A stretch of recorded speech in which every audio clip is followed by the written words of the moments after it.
অস্বাভাবিক তাপপ্রবাহে পুড়ছে যুক্তরাজ্য। গত কয়েকদিন ধরে দেশের বিভিন্ন অঞ্চলে তাপমাত্রা স্বাভাবিকের তুলনায় অনেক বেশি রেকর্ড করা হয়েছে। আবহাওয়া বিশেষজ্ঞরা বলছেন, এ ধরনের গরম ভবিষ্যতে আরও বাড়তে পারে এবং এর পেছনে জলবায়ু পরিবর্তনের প্রভাব স্পষ্টভাবে দেখা যাচ্ছে। রাজধানী লন্ডন সহ দেশের বিভিন্ন শহরে মানুষকে অপ্রয়োজনীয়ভাবে বাইরে বের না হওয়ার পরামর্শ দিয়েছে স্বাস্থ্য বিভাগ। বিশেষ করে শিশু, বয়স্ক ব্যক্তি এবং দীর্ঘমেয়াদী রোগে আক্রান্তদের জন্য বিশেষ সতর্কতা জারি করা হয়েছে।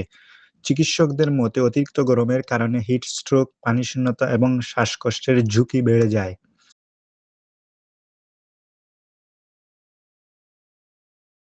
হাসপাতালগুলোতে গরমজনিত অসুস্থতা নিয়ে রোগীর সংখ্যাও বাড়ছে বলে জানা গেছে।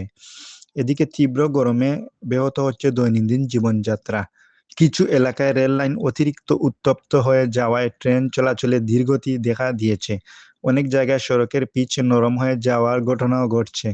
বিদ্যুতের চাহিদা বেড়ে যাওয়ায় চাপ বাড়ছে বিদ্যুৎ সরবরাহ ব্যবস্থার ওপর।